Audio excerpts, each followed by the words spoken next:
उर्दू का नाम आम जापानी लोग तो नहीं जानते, मैं भी ऐसा ही था। फैलती जाएगी उर्दू खूबखू, बीज उसका दिल में भी बोना चाहिए। मेरे शहर ओसाका ही में शोबे उर्दू 98 साल से है। फिराक गोरखपुरी की मौसीकीपन मुझे पसंद है। अदब जो है ना अपनी सरजमीन का फूल है। तुसी की समझते हो कि मैं खान? मुझे सबसे पसंदीदा तो भिंडी है। जागता रहता हूँ उसके हिजर में, सोया मने अब तो सोना चाहिए।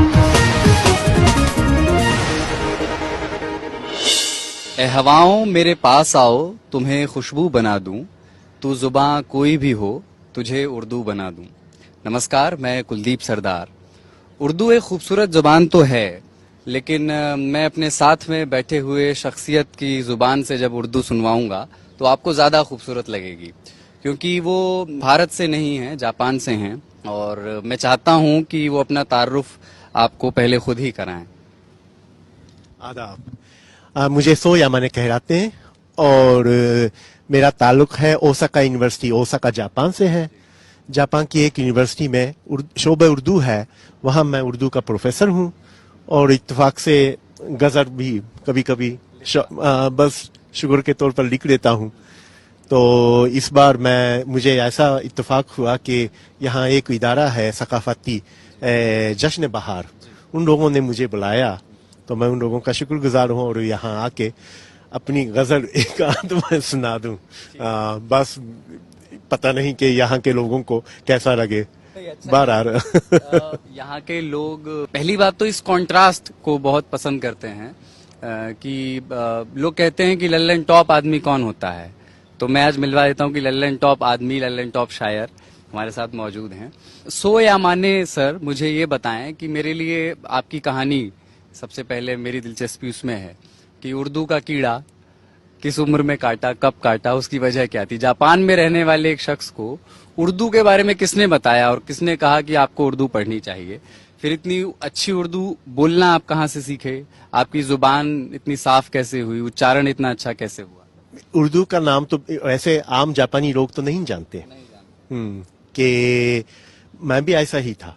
और जब मैं बीए से पहले हाई स्कूल में पढ़ रहा था तो मुझे शौक था अंग्रेजी पढ़ने का और अंग्रेजी नावल वगैरह पढ़ता रहा। तो इत्तेफाक से ऐसा नावल मुझे मिल गया जिसके मुसन्निफ का नाम था मुल्क राज आनंद, यहाँ के थे, यानी 100 साल पुराने नावल। इसमें ऐसे जुमले आ गए, दिस इज नॉट तमाशा। अब तमाशा का समझ में नहीं आ रहा कि क्या है। वैसे उसका वो नीचे लिखा हुआ है कि तमाशा क्या चीज है। मुझे बड़े अजीब सा लगा, ताजुब सा, कि मैं तो समझता हूँ कि अदब जो है ना वो अपनी सरजमीन का फूल है, सरजमीन से उगने वाले कोई खूबसूरत चीज है। तो अपनी सरजमीन को छोड़ के, अपनी मादरी जबान छोड़ के कैसे अदबी तखरीक हो सकती है? तो फिर मैंने हिंदुस्तान की जबानों पर मुताला किया। तो फिर इत्तेफाक से ऐसा ये भी मालूम हुआ कि हमारे शहर ओसाका ही में एक यूनिवर्सिटी है जहाँ शोबे उर्दू तकरीबन 98 साल से है। अच्छा। हाँ, टोक्यो में 110 साल से है। अच्छा। तो क्यों ना इसमें दाखिला ले लूं, तो मैंने दाखिला ले लिया। ये कोई 35 साल पहले की बात है। तब से मैं पढ़ रहा हूँ और क्लासें जो है ना वो हमारे यहाँ बीए उर्दू की क्लासें 4 साल की होती हैं।